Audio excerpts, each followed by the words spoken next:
Donald Trump went after Sadiq Khan, and Keir Starmer said nothing for days. This wasn't a routine clash between politicians. It was the American president effectively telling Britain to wake up, while its own Prime Minister hesitated, sounding unsure and unprepared. Trump has shifted from being a critic to positioning himself as a self-declared savior, claiming he'll pull the UK back to what he calls its former strength, whether Starmer likes it or not. Khan believes Trump is fixated on him. Starmer believes he can stay neutral. Trump, meanwhile, is only getting louder. Let's unpack what's really going on. And if you want to stay ahead of the stories others avoid questioning, hit subscribe. This conversation is just getting started. I think the mayor of London, Khan, is among the worst mayors in the world. And we have some bad ones. So bad. Those were Trump's words. Clear. Direct. Unfiltered. Trump has returned to the spotlight with what looks like a long-term mission, to shake Britain awake and pull it away from what he sees as Sadiq Khan's version of London, a city he believes has lost its direction. Trump didn't just criticize Khan's leadership, he went around him completely. Speaking in his familiar blunt style, Trump drew comparisons. He pointed to Norway, highlighting its share of the North Sea and the wealth it has built from oil. Then came the warning. But the UK, if they don't go back to oil, I think a lot of bad things are happening to the UK. That wasn't advice. It was a warning. Trump's message was clear. Britain, in his view, is walking away from its natural resources and economic foundation in favor of green policies he believes will damage the country. Norway drills and prospers. Britain hesitates and struggles. And Starmer, at least at first, he said nothing.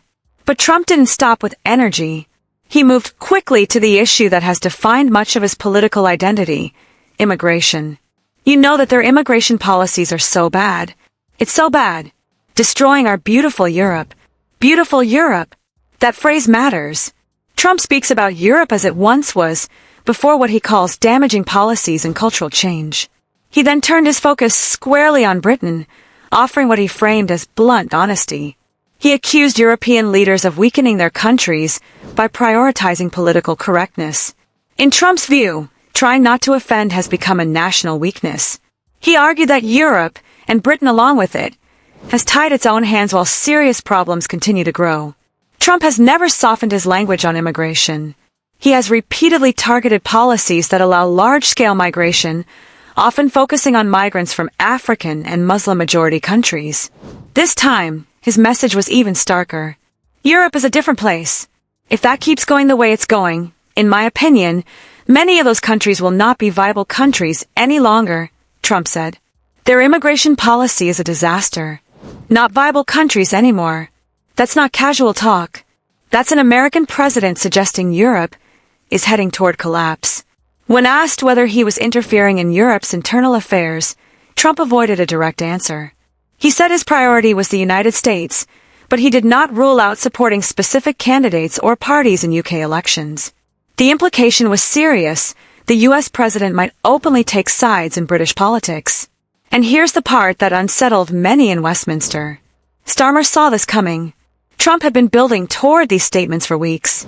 Yet when the comments landed, Starmer remained silent for days. That silence spoke louder than any statement. On Tuesday, Trump renewed his attack on one of his favorite targets, London's Mayor Sadiq Khan. This time, it turned deeply personal. Trump didn't just criticize Khan's policies. He questioned his legitimacy. He suggested Khan, a Muslim, was elected by immigrants, echoing what critics describe as the Great Replacement conspiracy theory. It's an unproven idea claiming that native voters are being replaced by newcomers. If you take a look at London, you have a mayor named Khan, Trump said. He's a horrible mayor. He's an incompetent mayor. But he's a horrible, vicious, disgusting mayor. Trump doesn't hedge his words. He doubled down. He claimed Britain lacks proper immigration controls and allows people to enter without checks. He repeated that Khan was a disaster and said the mayor holds a completely different ideology from what London should have. And he gets elected because so many people have come in and they vote for him. That was the moment everything shifted. Trump wasn't just criticizing leadership. He was saying Khan owed his position to demographic change and didn't represent long-standing Londoners. From Westminster to Brussels, the reaction was sharp and immediate. This wasn't new. Back in September, during the United Nations General Assembly, Trump made similar remarks in front of world leaders, even suggesting London was drifting towards Sharia law under Khan's leadership. The claim was unproven, inflammatory, and unmistakably Trump. Khan responded forcefully. He told Politico that Trump was obsessed with him. He said Americans were choosing to live in London because its liberal values were the opposite of Trump's worldview. I literally have no idea why President Trump is so obsessed with this mayor of London, Khan said.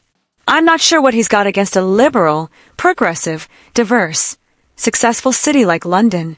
Khan challenged Trump to explain what he meant by saying immigrants helped him win.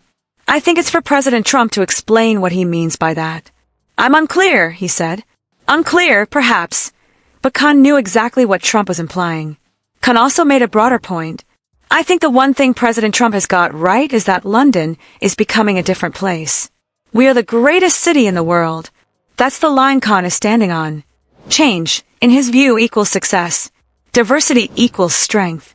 But there's another side to the story that Trump's critics often avoid. Election numbers matter. In his most recent mayoral race, Sadiq Khan won 43.8% of the vote, while his conservative opponent secured 32.7%. In a city that has experienced dramatic demographic change, many are asking whether Trump is entirely wrong to say those shifts influenced the result. After Trump's UN speech, Khan publicly accused him of being racist, sexist, misogynistic, and Islamophobic. Strong language meant to shut the conversation down, but instead it amplified it. Trump's recent remarks went even further. He suggested Khan represents migrants more than long-established Britons.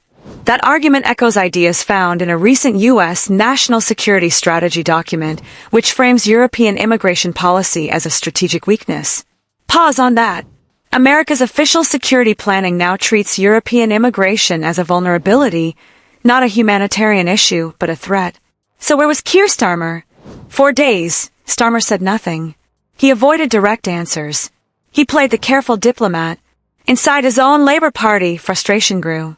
Some MPs openly questioned why the Prime Minister wasn't defending Sadiq Khan, his colleague, his ally.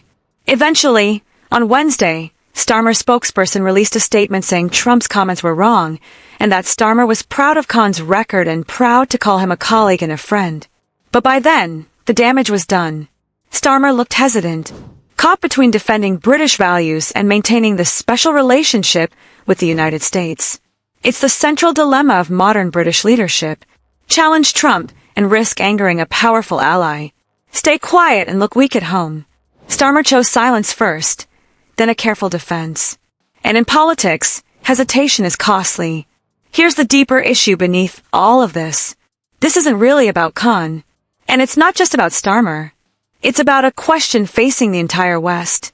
Can countries that have experienced rapid demographic and cultural change still govern in a way that satisfies their historic populations?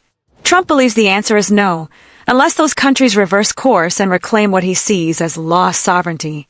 Khan believes the answer is yes, that diversity brings strength, and that London's transformation should be celebrated. Starmer is stuck between those two views, trying to keep both sides calm and pleasing neither. If this made you stop and think, hit like, subscribe, and leave a comment. Let's talk, because this story is only beginning.